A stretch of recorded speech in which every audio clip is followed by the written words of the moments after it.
Hey guys, Kamina the coach here. This is my second time trying to make this video. I guess the first time it was too long, so we're gonna try again, maybe a little more, less backstory. So I'm Kamina the coach. For those of you who don't know, this channel was originally dedicated to helping people get it together to work and live abroad. I myself have been living abroad since around 2011, and this is now my 9th country. I'm currently in Baghdad, Iraq. With the ushering in of COVID in March of 2020, I moved back to the United States for a little bit and started working on addressing my early childhood trauma and trauma related to being a transracial adoptee, late discovery adoptee, which just simply means that I am a Black person that was adopted by a white family. And I didn't find out until much later in life that I was adopted. I didn't know until I was 32 that I was adopted. There's other videos if you want the backstory to that. I think that was what made the last video so long, so we're gonna just try to keep going. So the title, or something to the effect of this title, is the unintended or the unexpected consequences of reunion. I am coming up, this spring will be 2 years post reunion, and I also have a video talking about what I did to find my biological family. I am half Black American, and I am half Italian American. And I say Italian American because my mother's grandfather actually did come over on the boat. So fairly recently living in Italy, and my DNA is split right down the middle almost, about 50% African descent and 50% directly from Sicily, so fairly interesting there. I went through reunion essentially because I had a crisis that drove me there. And I was much more interested at the end of the day in my Black family because I was adopted into a white racist family in Texas. And I've had more than my fair share of white racist people. And going into reunion, I was much more interested in what does Black look like for me and my family. I've been decolonizing my life since I was 14. I didn't know that I was biologically Black until I was 13 or 14. Because I believed what my adopted parents told me. So I've been in the process of decolonization since the time that I found out. Now, keep in mind, mentally, I was white during that time. Even though my skin wasn't white, I did think very much like a white person. So I understand there is quite a process with decolonizing your mind. However, I know that it is possible. I am not, because of colorism to my brothers and sisters that are much darker skinned, I am not fully embraced in the Black community, and that's okay. And I recognize that that's due to colonization and racism as well. But it is possible to decolonize your brain and decolonize your life. So when I found my white family, it was always to find my mother so she could tell me my father's name so I could find my Black family. I did find my white cousin first, and she had been looking for me and very much wanted a relationship with me. She has a rocky background in her own family, and felt that I was the missing piece in her life. A lot of people do that. I've done a lot of videos on not making someone or something your savior, that at the end of the day, your wholeness and your fullness comes from within you. But it takes a lot of self-work. God knows it took me, I'm 44 now, it took me, over 40 years to get here myself, excuse me.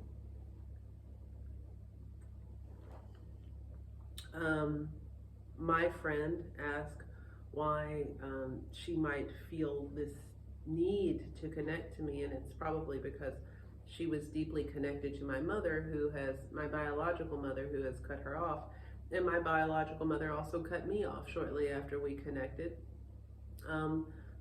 because I kind of had to pull back in connection because she showed me how racist she was really early on. So finding my white family, it was not disappointing. It was exactly kind of what I expected them to be. The well-meaning white people who don't think that they're racist, who don't feel like they have any work to do, and feel offended when anybody says that they have privilege because they don't have as much money and they feel like no one gave them anything in their life, so why should they care? That narrative. And so when I found them, again, I wasn't really looking for a relationship with them, and but they wanted a relationship with me, my cousin, her mother, and her sister, and I just let them know up front, I'm really uncomfortable with this, and if you want to be in my life, you have to be actively working to decolonize your life and figure out what being an advocate looks like. And if you're not willing to do that, unfortunately, I'm not going to be able to have you in my life. And sorry, not sorry. I'm not sorry. It is about coming to terms with myself and my background and setting boundaries and what is and isn't okay for me. I gave them a year, and again, well-meaning white people who don't feel like there's anything wrong and what's wrong with me and how selfish am I. So my cousin reached out to me. After a year, I kind of cut ties. It was just getting to be too much. They were on my Facebook and kind of inserting themselves into my life without doing what I asked them to do. And they were expecting from me without doing what I asked them to do in order to be part of my life. So I cut ties and blocked them and moved on, and have felt good about it since, and much more peaceful. My cousin reached out to me on one of my videos here on my channel publicly, telling me how I cut her off, hurt her, essentially kind of doing what a Karen does. Telling me what's wrong with me and how she should have her way. As diplomatically as I possibly could, I removed the comment and I unblocked her on Facebook and sent her a fairly gentle message, actually, considering that she publicly is trying to insert herself in my life, and essentially saying, you know, I gave you an opportunity to figure out what being an advocate looks like. You didn't do that, and I'm not interested in a relationship with you. I didn't do anything to you. And I was like, and you know, you're not addressing racism, and I know that you're going to say that you're not, and that's part of the problem. You're the racist, and that's the problem.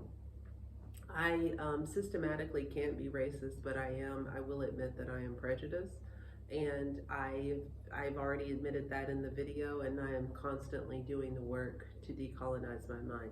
Yeah, really doing the work. I'm like, so you see how unproductive this exchange is, and this is why I cut you off and moved on. Well, I was going through mental health stuff, and don't you care? And why do I care? I'm your cousin, but you're a stranger. I have lived my whole life not knowing who you are, not even knowing that you existed. Why does knowing that you exist change that now? My friend asked me if this would be different if this was a Black family member, and it is slightly different for my Black family. I'm still in contact with my sister and my youngest brother. They're the only two that I have ever really been consistently in contact with. My brother is just on my Facebook now. We don't really talk. My sister and I, we send messages every now and then. And so it is similar. My sister and I talked every day for hours a day, every day when we first connected, and it was too much for me. And I let her know, and she let me know how hurt she was when I told her, and I said, I'm sorry. I want to be connected with you, but I can't give more than I can give. And that just is what it is. I can only give what I can give. My brother also sent me a message and said that he was very disappointed, and he just felt like we needed to have a face-to-face relationship, and that I was resisting that. And it is true. I have been alone most of my life, so it isn't particularly different from the white side to the Black side. The difference between the white side and the black side is the white side has the racism involved, which is very triggering to me. And it is the same thing. I gave my black family some conditions that they can be in my life, and you make your choices based on what somebody is willing to give. And so the white side of my family was not willing to give, so I made choices based on what they were or were not willing to do.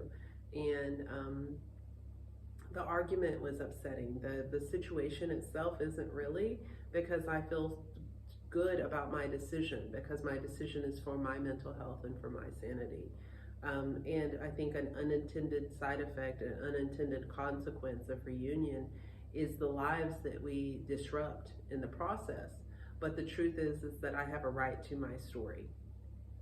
And that's just what it is at the end of the day. I have a right to my story. I did not come into this asking for a relationship.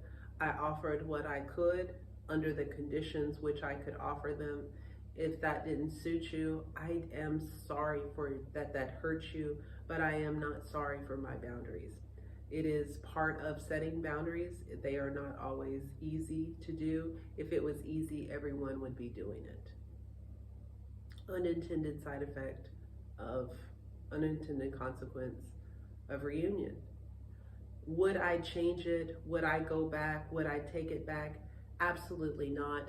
Do I recommend you search and do reunion? Absolutely, 100%, unequivocally, yes. I've never had this peace of mind ever in my life. And if that is selfish, I have to be selfish at this point in my life. I am sorry for the lives that it disrupted.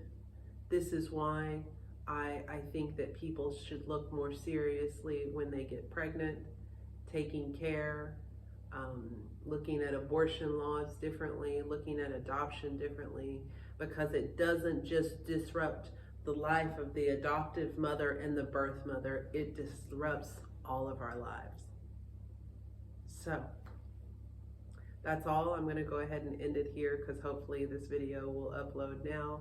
My name is Kamina the Coach, as always, sending you love, light, peace, and joy. Until next time, I am out. Peace.